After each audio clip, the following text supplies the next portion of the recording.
everyone, and welcome to Off the Press. My name is Felicity Ezewuike. Always a pleasure to be here with you. Of course, this morning I'm not alone to discuss major headlines. I have with me two very capable hands. Let me do quick introductions. Welcome, gentlemen. Gbolahun, Olojede, thank you very much for coming in. Good and Nejeeb, Bello, always a pleasure to have you join us. Thanks for having me again. Happy Workers' Day, by the way. Oh, yes. Shouldn't we be celebrating, really? Yes, there was no traffic, so I can celebrate that. All right, let's start with the Vanguard newspaper. Just a bit, we have The Punch, we have This Day, we have The Nation, and of course we have sports a little later. We'll start with the Vanguard and some of the screamers here. Population rise, more Nigerians to fall into extreme poverty. This according to experts this morning, and it has about 3 riders to that story. That's it on your screen. No plans to control population, federal government. We also have Nigeria, South Africa dragging sub-Saharan Africa's economy down. IMF, that's something for you on page 8 of the paper. And on the front page, the girl that was rescued from Saudi Arabia, a picture of her right there smiling. Zainab Ali regains freedom. Mayday, Labour puts implementation of new minimum wage insecurity power on front burner as gunmen kidnap expatriate, kill policeman in Akwa Ibom State. That's something for you to just think over this morning. Still on the front page, we have the 18-year-old Uniport student commit suicide. One too many, some would say. Politicians trust marabouts than security agents. That's the SSDG speaking. Something from the CBN on the front page as well. NAS jacks up 2019 budget by 90 billion naira, approves 8.916 trillion naira. A couple of riders to that story on the front page of the Vanguard newspaper right there on your screen, or you could go see your vendor and pick up details of it. But before you do that, just hang on to hear the thoughts of our guests this morning. Gentlemen, which would we want to pick on first? Let me start with you, Nejeeb. Well, on the issue of more Nigerians to fall into extreme poverty, it's not necessarily because of our population rise, but this no plans. Let me stop at no plans by FG. There are really no plans. If your population is going to 201 million or even 210 million, and you have exact plans, how can you even talk about no plans to control population? You have a system where you say it every day, you don't have the resources to secure your nation, you don't have enough resources for healthcare, education, and you are saying you are not going to put anything in place. Look at China, we're all talking about. For decades, China decided that for them to have the growth that they deserve, they need to put some things in check, one of which was population. A large population is good, but when it's just out of control, without any plan whatsoever, it's dangerous. So if we had plans, then this is not a problem. Our rise in population, if it's well planned for, then we'll not have anything to bother about. The peculiarity of the Nigerian society might impede that thing that was done in China. No, China had that culture also.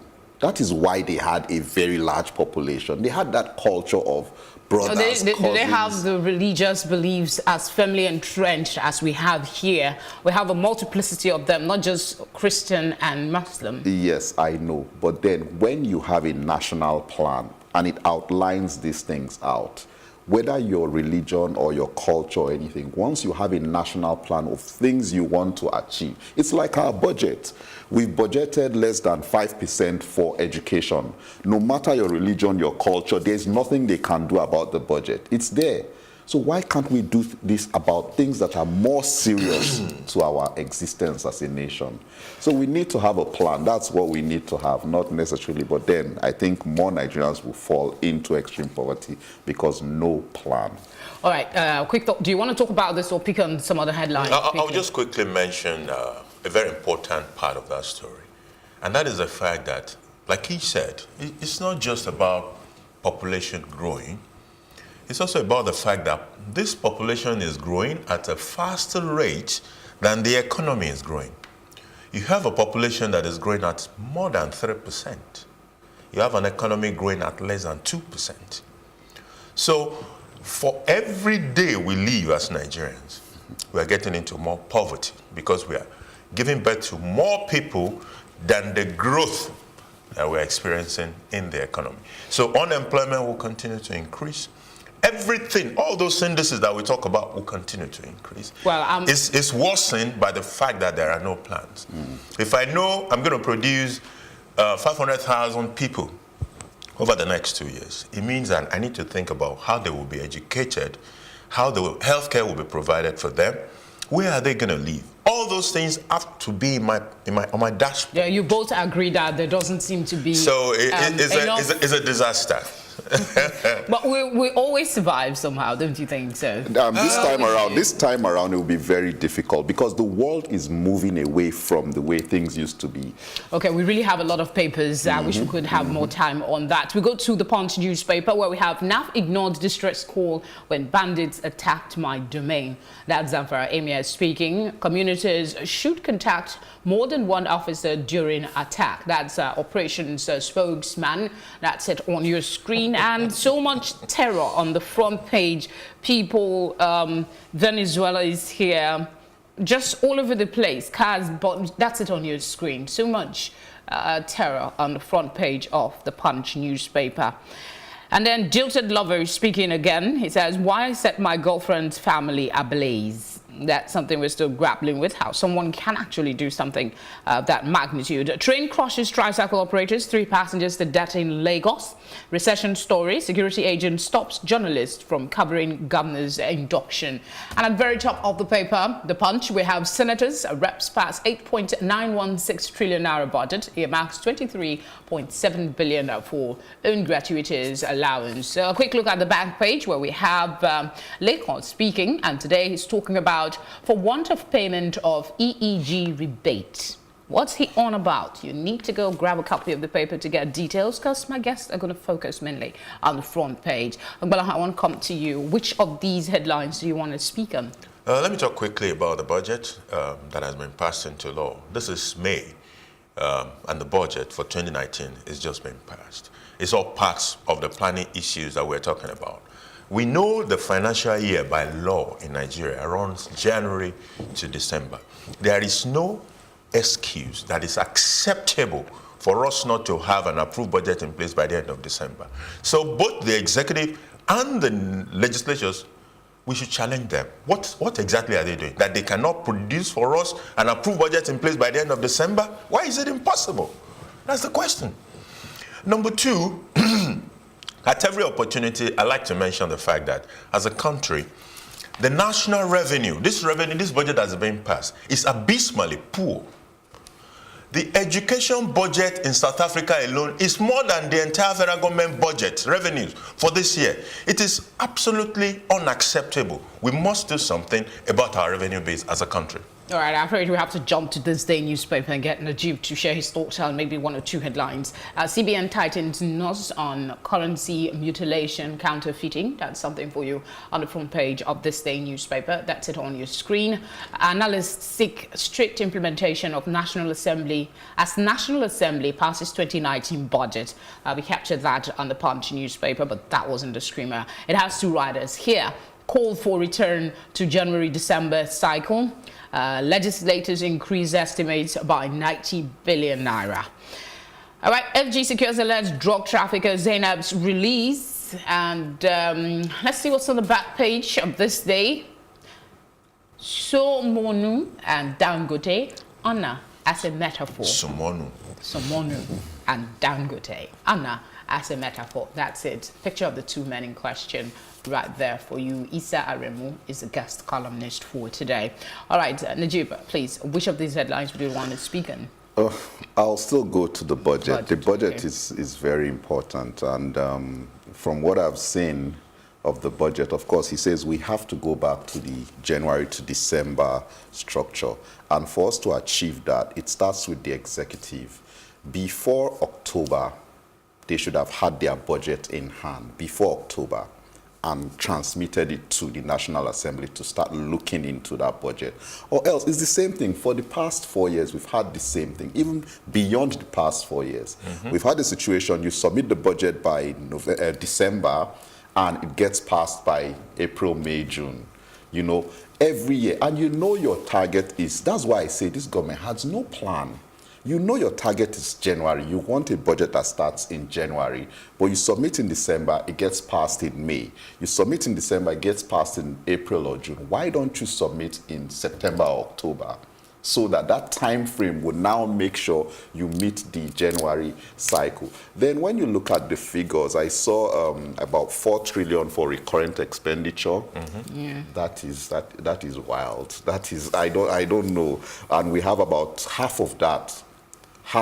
2 trillion is going to it seems debt, to keep talking and debt there is servicing, no which is ear basically listening, it debt seems. servicing is sort of recurrent 2 point also, about 2-point-something trillion. Then capital expenditure is about 2 trillion, which we are now saying for that capital expenditure even, are we going to be sure that at the end of that budget period, we will have capital worth 2 trillion naira on ground? Yeah, there certainly we doesn't need to seem to be accountability. Exactly. And, so that's what people are calling for. Let us ensure, even as poor as our budget is, education is about 5% of the budget.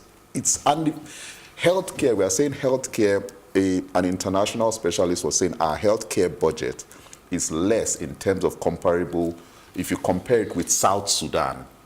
Our health budget. And you see, the healthcare system is so messed up. But even with this very poor budget, we still do not implement it to the very letter.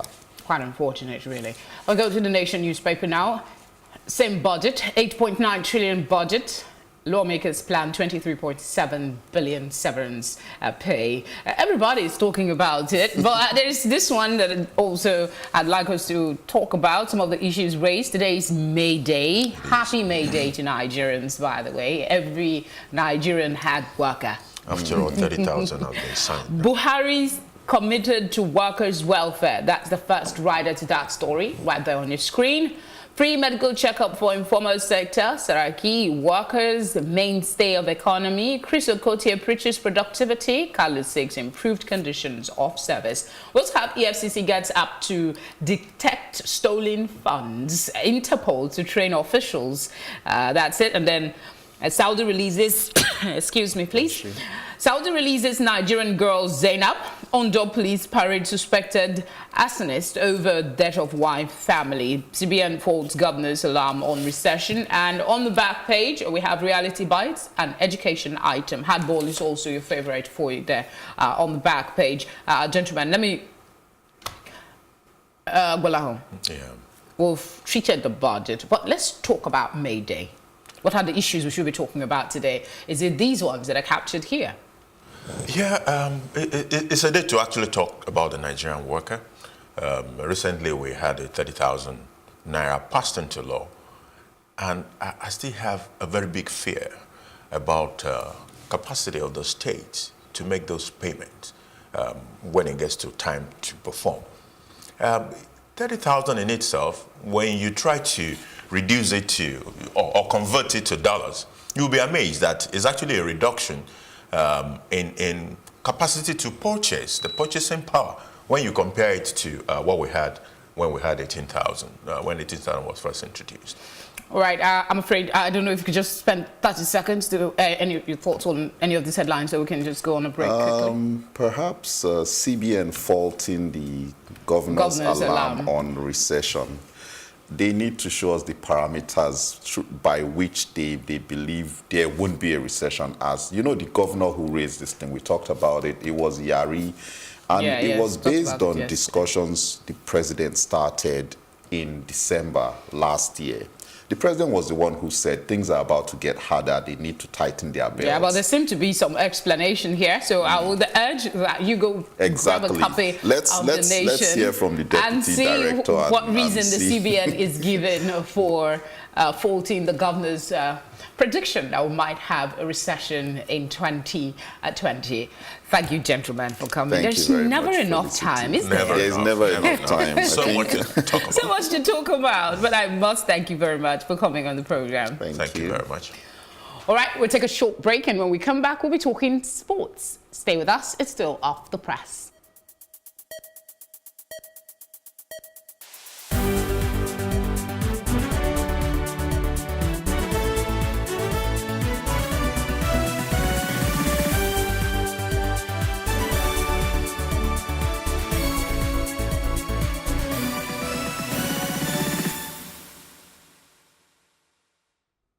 Good to know you're still with us. Off the press, still on your TV. All right, we have sports that I still have in the studio. One is gone, but we have Gbolahun Olojede. Thank you very much for staying back to talk sports this morning. The nation's sporting life, that's what we have. Stop Messi from Barca. That's it's not that simple for Reds. Details on page 2. Contino wants teammates. We also have Salah and Henderson. That took me a second. Nominated for EPL Player of the Month. We have Chelsea won't trade Aina. Senegal FA confirmed Eagles, Lions friendly. Man City, Liverpool chase Chukwueze. These are some headlines on Tottenham wings out of the season. Messi is the best in the world. That's according to Rakitic. And of course, transfer stories on the back page. Man U to trigger Oblak release clause. And then something, 120 million. They want 120 million pounds for Pogba. All right, your thoughts. Which of these catches your attention most? I like the bit about stop Messi, stop Barca. That is to tell us how important Messi is to that team. Barca is playing today. Barcelona and Liverpool at home. Barcelona is at home to Liverpool today. And it's going to be one of the most interesting matches of the Championship League. Really? The Championship, yes. So it's a must-watch for all football fans? All football fans. You don't need to tell them. You will be amazed at how the street will be empty around that time when that match is going on. I don't share the belief that if you stop Messi, you might stop Barca. Because Barca, one tree does not make a forest. And there are a few numbers of players who can do a lot of damage to Liverpool today. So even if they decide to focus all their attention on Messi, it might be an opportunity for goals to come from unexpected corners. All right, let's see what's on the back page of the Vanguard newspaper and see. Messi is still being captured here. Messi is not only exactly. This is the flip Liverpool. Side. Yeah, but Dykes. And then it has 3 riders. Zidane regrets coming back to Madrid. PSG ready. 90 million pounds bid for Nejeeb, is that the name? Pogba to take pay cut at Madrid. Nigeria win All Africa Senior Badminton Tourney. That's AFCON 2019 NFF appoints Okocha Kanu Babangida as scouts. Still on AFCON 2019 on the back page of the Vanguard. That's on your screen now. Super Eagles players in good form. So which of this would you talk on quickly? How good they are will be determined when we get on the pitch. Exactly. And we see what those guys are able to do. I think we should also mention the Tottenham match of yesterday. Tottenham lost at home to Ajax, still part of the championship, ongoing championship competition. And that is very serious for Tottenham to have lost at home. The Ajax team is on fire. And you can imagine how things will be when they get to their home stadium to play. So it's a dangerous one for Tottenham. Thank you very much, Gbolahun, for coming on the program. Thanks for having me. Always a pleasure. Thank you for watching. Please go to your vendor and grab the papers and get all the details so you can make a better informed decision. My name is Felicity Ezewuike, and happy Workers' Day again.